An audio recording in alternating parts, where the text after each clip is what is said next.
Bonjour à tous les supporters, j'espère que vous allez bien. C'est Fabien, on se retrouve pour un nouveau podcast. Donc durant la saison des Grands Prix, comme la semaine dernière, nous ferons une nouvelle méthode qui est un podcast pour la partie Grand Prix et qui sera en complément du bulletin d'information habituel. Je rappelle que pour suivre le club, vous pouvez donc nous suivre sur nos réseaux sociaux, Facebook et Instagram, mais également nous rejoindre en remplissant le formulaire qui est sur ces réseaux sociaux ou nous contacter par mail. Pour ce podcast, nous allons procéder en deux parties. La première partie qui sera consacrée au résumé de la Coupe de Chine qui s'est déroulée ce week-end à Chongqing et qui a permis la rentrée de patineurs prétendants à la finale. Puis nous terminerons par une petite présentation du troisième Grand Prix qui sera le Skate Canada la semaine prochaine. Pour ce Grand Prix, il était très relevé également, même si les performances d'ensemble ont été un petit peu en dessous de celles qu'on a pu voir à Angers la semaine dernière. Ça a permis néanmoins de pouvoir comparer les performances et d'avoir une idée de l'état de forme de chacun des patineurs. Chez les garçons, c'était très attendu avec l'entrée en lice du vice-champion du monde Mikhail Shaidorov, le Kazakh. Kazakh qui a toujours de très beaux programmes, mais qui est souvent sous-noté par les juges.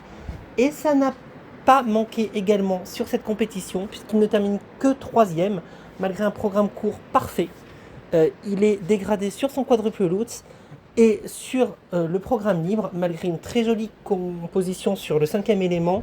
Il réalise une combinaison magnifique qui est sa marque de fabrique triple axel Euler quadruple salco.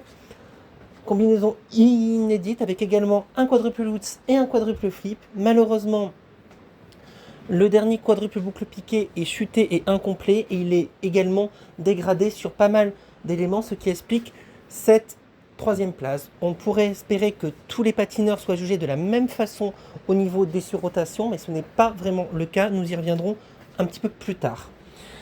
C'est donc Shun Sato, le japonais, qui s'impose avec deux programmes parfaits. On peut regretter qu'il ait choisi le même programme court que l'année dernière, mais c'est très efficace, c'est très beau, il maîtrise très bien le quadruple lutz et le boucle piqué, ainsi que le salco. Il a très bien patiné également sur son programme libre. On peut lui reprocher un manque de fantaisie, certes, mais c'est de plus en plus solide, de plus en plus efficace. Il est bien évidemment l'un des prétendants à la finale. Avec cette victoire, il devrait se qualifier sans problème. On retrouve en deuxième place Daniel Grassel, l'Italien qui reste une énigme en ce qui concerne le jugement, tantôt très sévèrement pénalisé par des sous-rotations sur les quadruples lutz et les quadruples boucles, tantôt très généreusement noté. C'est exactement ce qui s'est passé ici, où il y a des sous-rotations sur pas mal d'éléments, quadruple salco, quadruple lutz et quadruple boucle, mais qui ne sont pas sanctionnés. Il prend donc une deuxième place, un nouveau podium pour lui en Grand Prix, avec un très joli libre, il faut quand même le signaler, sur la musique du film Conclave. Globalement, cette catégorie homme est restée un petit peu en deçà de ce qu'on avait vu à Angers, et les performances, par exemple de Shun Sato, sont inférieures au score obtenu en libre par Ilya Malinin et Adam Xiaoyinfa lors de ce même Grand Prix. Chez les couples, on avait une grande attraction qui était le retour de Wen Jinshui et Kong Han, les Chinois champions olympiques 2022 chez eux à Pékin. Un retour qui était très particulier puisque Wen Jinshui, la demoiselle, voulait revenir alors que son partenaire était un petit peu plus sceptique et était de plus légèrement blessé. Un retour qui a été en demi-teinte puisqu'il signe certes un nouveau podium en terminant 3e, mais cette 3e place est très généreuse avec des difficultés sur le programme court, avec une chute de Wen Jinshui sur le programme court et pas mal de difficultés sur le long avec des doubles sauts au lieu des triples et une impression très poussive, très en difficulté pour moi sur la chorégraphie, manque de vitesse également. Ils n'ont pas la même magie qu'en 2022, cette 3e place est très généreuse, surtout que leur compatriote avait fait une très belle performance, ne termine que 4e. La victoire sans trop de problèmes, elle est pour les Géorgiens Metelkina Berulava, qui sont de plus en plus solides, un magnifique programme court avec un score à 77 points, un programme libre où ils se sont fait très peur puisqu'ils commencent par une séquence triple salco, double axel. Malheureusement, le dernier double axel est chuté pour la demoiselle, donc la combinaison n'est pas validée. Et surtout, une grosse frayeur sur le porté, où Luca Berulava glisse, mais réussit quand même à sauver le porté et un niveau 3. Il gagne ce programme libre avec tout de même une jolie marge. Et au vu des erreurs, il se place comme grand concurrent pour le podium en finale et le podium au jeu. En deuxième place, on retrouve Sara Conti et Niccolò Macci, les Italiens, toujours très solides, toujours très classiques également, qui dans le programme libre ont quand même réalisé pas mal de petites erreurs, avec des petites mains qui ont traîné sur les 2 sauts lancés et sur un saut parallèle de la part de Sara. On peut regretter cette absence de prise de risque sur les choix musicaux depuis très très longtemps. Depuis qu'ils sont sortis, ils ont des choix très génériques et ça ne loupe pas cette année encore avec un Caruso un petit peu fade. Globalement, là aussi, le niveau était un petit peu moins intéressant que la semaine dernière à Angers. En ce qui concerne les filles, nous avons vu une très belle compétition avec un duel entre américaines mais aussi des asiatiques très présentes. Brady Tennell était la grande favorite. Elle a tenu son rang avec notamment un triple axel réalisé dans chaque programme. Elle n'est que 3e du programme court après un petit retournement sur sa combinaison triple flip, triple piqué où elle pose également la main. Dans le programme libre, eh bien, c'est quasiment la même chose puisqu'elle réussit un très beau triple axel. Son seul accro, c'est sur cette combinaison de saut qu'elle retourne très légèrement. On peut noter qu'elle a progressé en vitesse, en interprétation et qu'elle a des programmes désormais très complets. Elle craque également de moins en moins nerveusement, car avant une petite erreur pouvait en engendrer d'autres. Là, cette année, ça a été parfait.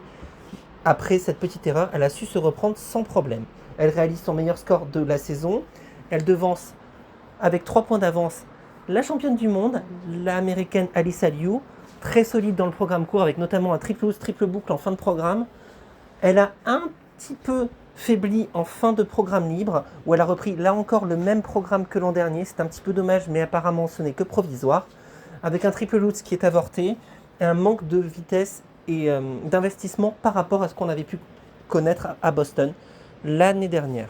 La 3e place, elle est pour Rinka Watanabe, la japonaise, qui a réalisé un très joli programme court, et qui dans le programme libre a vraiment tenté un très très gros contenu, avec notamment un triple axel magnifique enchaîné avec un triple boucle piqué qu'elle ne stabilise pas et qu'elle chute, et un deuxième triple axel qui est légèrement retourné, mais qui a le mérite d'être tenté, avec malheureusement un non-déclenchement en fin de programme sur le triple boucle, mais surtout le gros point noir pour Rinka Watanabe, c'est qu'elle a repris 2 anciens programmes, que ce soit sur le court avec le tango de Roxane ou sur le libre avec le programme sur Jean.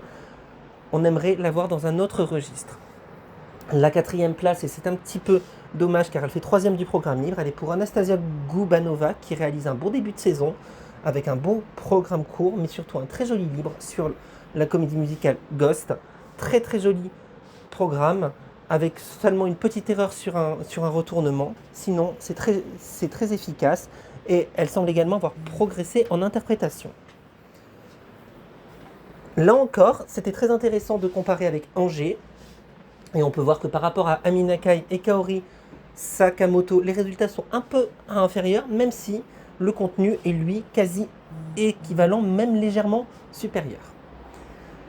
En ce qui concerne la danse sur glace, c'était la grosse attraction, bien sûr, de cette compétition, étant donné qu'on avait vu Laurence Fournet-Baudry et Guillaume Cizeron la semaine dernière. C'était très intéressant de comparer avec ceux qui faisaient figure jusque-là de favoris de la saison, Madison Chock et Van Bates, les Américains. Ce qu'on peut dire, c'est que même si les Américains s'imposent, ce n'est pas si convaincant que ça, avec un score dans la danse rythmique qui est de 84 points, c'est-à-dire à peu près équivalent à ce que les Anglais Fleur Gibson avaient fait la semaine dernière. Un programme bien maîtrisé, mais pas encore totalement libéré, un petit peu poussif. Quant au programme libre, sur une version flamenco du Painted Black des Rolling Stones, on peut noter quelques erreurs, notamment sur les twizzles, une interprétation très classe de la part de Madison, mais Evan est un petit peu effacé, et surtout une robe qui est très longue, très grande, et qui pourrait poser problème au niveau de l'exécution de certains éléments dans le futur. Une rentrée intéressantes, mais des scores moyens qui laissent penser qu'ils vont bien sûr s'améliorer, mais qui vont peut-être avoir du mal à contenir la performance de Laurence Fournier-Baudry et Guillaume Cizeron. La deuxième place, elle est pour les surprenants américains Zhingas Kolesnik, qui ont réalisé tout simplement la meilleure compétition de leur carrière sur cette Coupe de Chine, avec un très joli programme court, très bien interprété. Dans le programme libre, c'est plus classique sur Roméo et Juliette, mais c'est tout de même très efficace, avec une très belle interprétation et surtout une très belle exécution, avec des niveaux techniques qui montent très très haut et une très belle note qui avoisine les 70 points. En troisième place, on retrouve Eugenia Lopareva et Geoffrey Brissot, nos Français qui réalisent un nouveau podium en Grand Prix. Du côté de nos parrains du club, Loïcia Demougeot et Théo Lemercier, il y a une légère déception. Ils étaient 4e de la danse rythmique avec une très belle performance. Dans le libre sur League of Legends, malheureusement, même si le programme est magnifique et très bien construit, une petite erreur de Théo lors d'une pirouette leur fait perdre énormément de points. Il termine seulement 6e. À noter dans cette compétition, la 3e place dans le programme libre d'Olivier Smart et Tim Dick, les Espagnols qui ont repris leur programme d'une de l'an dernier pour en faire une suite, mais qui, après avoir complètement raté leur danse courte, ils ont terminé que 7e, n'ont pas pu remonter sur le podium.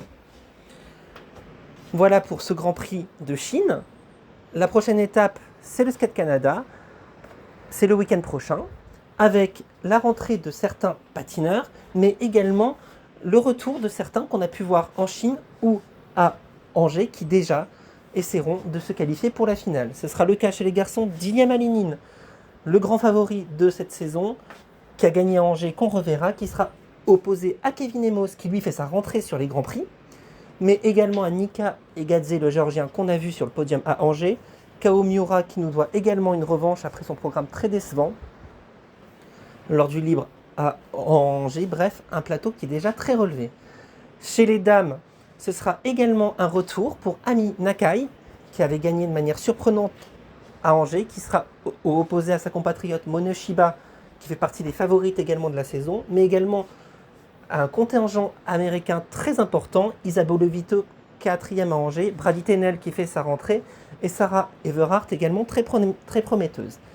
En couple, nous aurons le retour de Nikita Minerva Fabian Haze et Nikita Volodine qui vont faire leur début sur le Grand Prix après une belle victoire au Nebelhorn, qui seront opposés à Dina Stellato Dudek et Maxime Deschamps notamment, qui ont terminé 2e à Angers après un programme libre un petit peu décevant. Enfin, la danse sur glace, comme toujours, catégorie très scrutée, avec l'entrée des derniers grands favoris de cette saison qu'on n'a pas encore vu, Piper Gills, Paul Poirier, qui seront opposés notamment à leurs compatriotes, la Joie, Laga, souvent très bien notés, également aux Finlandais Turkila Versuis, qui font leur entrée sur cette compétition, eux qui ont été médailleux européens en 2023, et la petite surprise du début de saison, les Lituaniens Reid Ambulevicius, 3e à Angers, et qui pourraient, en cas de seconde place, se qualifier pour leur première finale du Grand Prix. Je vous encourage donc à suivre dès vendredi prochain le Skate Canada, à nous suivre sur nos réseaux sociaux, Facebook, Instagram, également sur le site, mais surtout, n'hésitez pas, si vous voulez nous rejoindre, à remplir le formulaire ou à nous contacter par mail. Je vous remercie, je vous souhaite une très, très belle journée à tous, et on se dit rendez-vous la semaine prochaine pour un nouveau podcast. Au revoir.